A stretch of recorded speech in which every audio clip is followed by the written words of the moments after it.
Hey guys, Constance here. So I am running all over northern Alabama today. I've got a million errands to run, it feels like. I've already done the first two. I went by my son's work. I'd had him go to the store for me to pick something up, and I gave him my bank card to do it, and he forgot to give it back to me. He called me this morning. He goes, "Hey, you remember how you told me to don't forget to put your bank card back in your wallet?" And I said, "Yeah." He goes, "Yeah, I forgot." So I'm like, well, great, because I got a million things to do today. So went by there, picked up my bank card from him. Then I went and did another stop, which I'll talk about that a little bit later. Now I'm on my way to Hillsboro. I'm passing through Decatur, Alabama. Headed out to Hillsboro to pick up some more goat minerals for our goats. And then I've got at least 1, 2, maybe 3 stops after that. And I'm trying to get everything done this morning because the farrier is coming this afternoon to give Amos and Sophie their pedicures. And so I'm trying to get everything done this morning.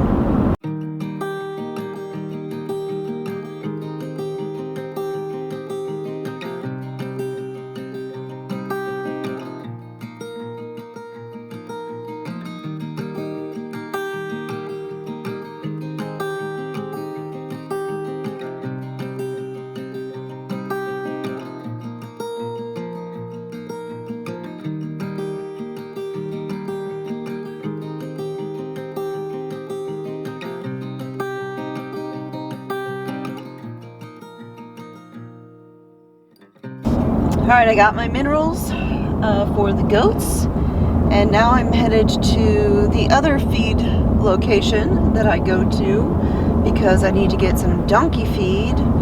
And interestingly enough, while I was there at the feed mill, I discovered that the feed store where I get my donkey feed, which by the way is a lot closer to my house,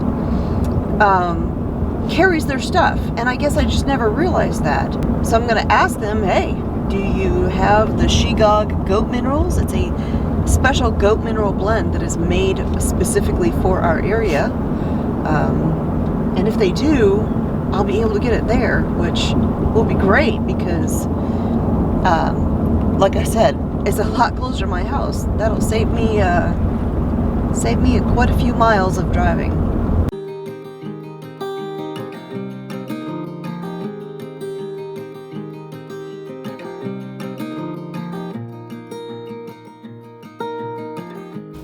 So traveling down Highway 57 from the Hillsboro area where the mill was to Coleman, where I'm going to get the donkey feed, you know, I couldn't drive on by without stopping here because it's like right here, almost at the corner. And that is the Dutch Oven Bakery. I come here quite often. I come for deli meats and cheeses, and they have some pretty amazing baked goods as well. So I picked up some sourdough bread because I have still not mastered sourdough yet. Someday I'll get it.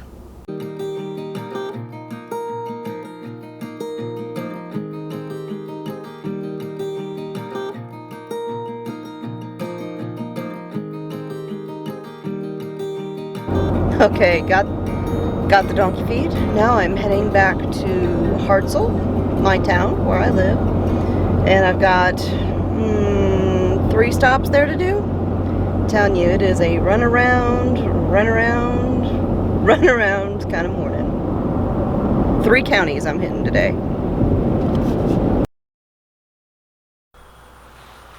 Hey guys, Constance here again. I'm back out in the garden. I was actually out here working almost all day today.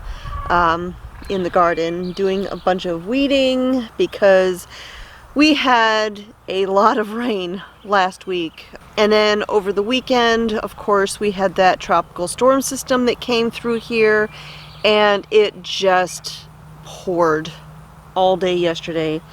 And so I've been going through and weeding and just general garden maintenance today. And so because of the weather, I wasn't able to film my garden tour because of course my camera is not weatherproof, and I'm distracted because I just noticed a Japanese beetle, and I need to go grab my jar of water so I can get that real quick. Be right back.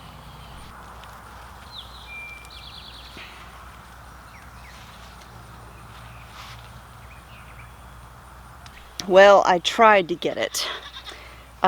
Their defense mechanism is when they see something coming towards them, they just let go and fall. So usually what I'll do is I'll put my jar of water up underneath where it's at, and as I go to reach for it, it'll just fall right into the jar. But sometimes I can't get my jar in there quick enough, or like in this case, the comfrey plants are so thick I couldn't get the jar in there easily, and it yeah, it went for it, and so it got away. So as I was saying, I didn't get a chance to film my garden tour, but I do want to show you a couple of things while I'm out here today. I've got baby beans all over. Look at that. Can you see those? All over the place. Got a few of them in there. So it will be bean picking time before too long. All over the place. And even though I did these trellises vertically this time with the cattle panels that were cut in half and put up instead of just the long ways, I have still got bean vines that have gone all the way up to the top and are now wrapping around themselves and coming back down. So I'm gonna just try and loop this in over here. It will be bean preserving season very, very soon. And something else that I wanted to show you was this right behind me. The volunteer sunflower that I have talked about several times over the past couple of weeks. Well, this morning it opened. Look at that. Right there. The first flower has opened at the tippy top. So now all of these other ones that are all the way up and down through here will begin opening before too long. And I just want to show you, I mentioned how, lemon queen sunflowers will have a flower come off the top of every leaf, like you can see right here. But some of them are actually really big, and not only do they have a big head on the end, but they've even got their own sunflower babies coming off their stems. So this is really cool. This is not something I've seen before. And as I've mentioned in my previous videos where I've talked about this, I'm thinking that this sunflower is a hybrid between a Mongolian giant and a lemon queen. So I will definitely be saving some seeds from this and trying to get some of these again, because this is so impressive. So the storm system that rolled through here over the weekend, in our case, it was just a bunch of rain. We did get a bit of wind here and there, but for the most part, we just got steady all day long kind of rain, kind of stuff that up here the garden loved. I know people further south, the weather was pretty bad. I saw some cases of just horrible flooding down south. Up here we didn't get anywhere near as much of the storm system. Just like I said, that soaking rain that the garden appreciated, so I didn't have to water today. the wind gusts that we did get in, some of them were a little intense, not too awful. I did have a little bit of damage out here. A couple tomato plants get a little bit damaged. These ones in this bed here behind me actually took off so quickly that I hadn't really tied them up yet, and a couple of them got a little bit of damage. And I just noticed that one of my flowers over here opened up. I want to go show it to you. So I've got another zinnia that opened up. Got a few of these here and there around the garden. And then this right here, I posted a photo of this on Instagram the other day. And I think I posted it on my website as well. This is called a Denver daisy. And I just loved the color. I love how big the flowers get. And it is a perennial, a mounding perennial. And so hopefully it does well and comes back here again next year. And then right next to it, you can see here, this is a crimson variety of coneflower. Kind of like echinacea, you know, purple coneflower. Same family, just different color. And it too is a perennial. I have a couple of these out here in the garden. So I mentioned how the caterpillars for the swallowtail butterflies seem to have been vanishing from my dill. When I initially found them, they were just all over every dill plant. And last week I shared that there was only just a couple left, that I had thought the birds had found them, because I've got two bird nests over in front of the house. One is up under the porch, and that one is a, I believe it's called a flycatcher type of bird, just a, you know, simple little songbird. And it actually built a nest back in the spring, raised its young, and then they all went away.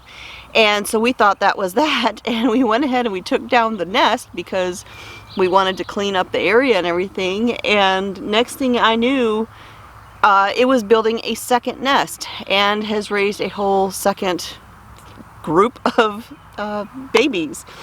And so they're getting bigger, and the mama and daddy, because I see two of them feeding, have been steadily feeding the young. And so because of that, I don't spend a lot of time out on the front porch because it upsets them, which is a little annoying because I like spending time on my front porch. But if I'm out there, they sit there and they stare at me and they don't feed their babies. So hopefully this will be the last batch of eggs that they raise this year. But in addition to that nest up under the porch, there is a young pear tree out there in the garden area, and that one also has a nest of babies that are being fed, and they're mockingbirds. And mockingbirds are not quite so cautious about stranger danger when it comes to things coming around their nests.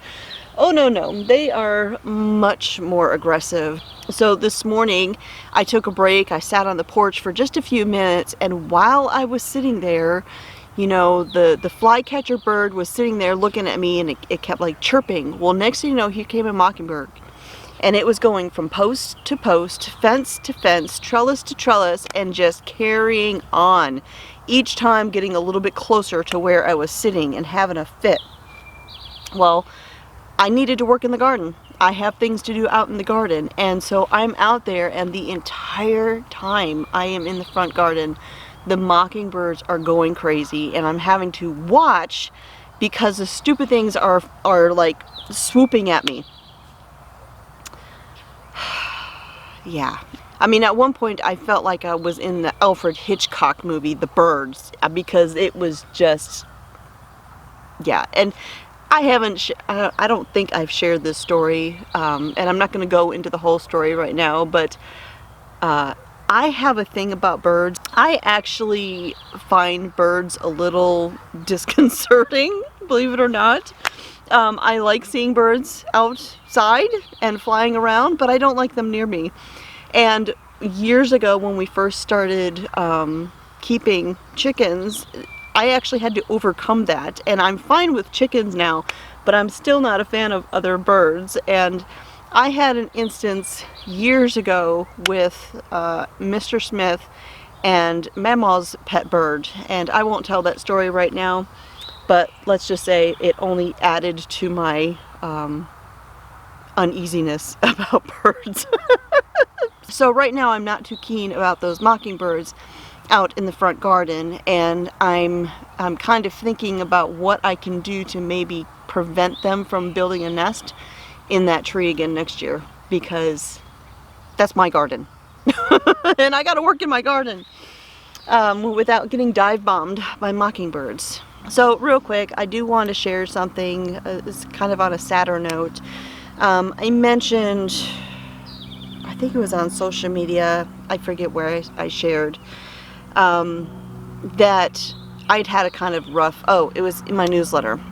I kind of got behind on my newsletter last week doing my mailings, and I just said I'd had kind of a rough week. And what I didn't go into, because at the time I couldn't share this before now because I would just be a bawling mess.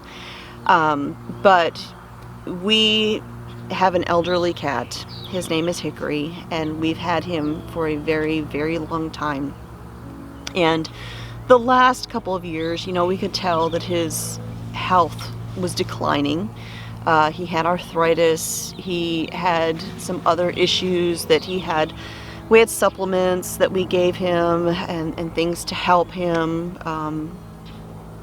feel better and everything. And last weekend, not this past weekend, but weekend before, he started having some very serious problems. Not eating, not drinking, and some other things that I won't go into. So I ended up taking him to the vet, and I knew that it was likely that he wouldn't be coming home, because I had a feeling what was going on. And sure enough, the vet confirmed he had liver failure, and he was really in bad shape. And so we went ahead and had him put to sleep because we just didn't want him to suffer. So it was a rough week last week, and since then Ava, our other indoor cat, has just been all over us, absolutely all over us. And the dogs have been a little clingy. I think they all know when something's going on, and when something's wrong, and when another one is missing. But that's what was going on last week. That's why I kind of got behind on doing my newsletters. And yeah, just the ups and downs of having animals. That's the hardest part, I think, of having pets.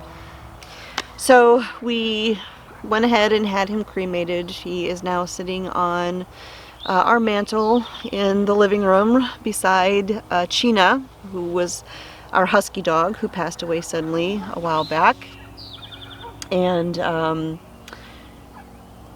sitting there on his box is his stuffed animal kitty. This little stuffed animal kitty was his best friend. From the time he was a kitten, he would carry this stuffed animal kitty all over the house.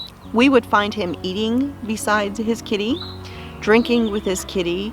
I would walk into where the food was. I would find the kitty with its face in the bowl, either the food bowl or the water bowl, one or the other. Hickory made sure that his kitty was taken care of as well. And his whole life he had this kitty. And so we still have it, and his kitty is sitting on the mantle right next to him.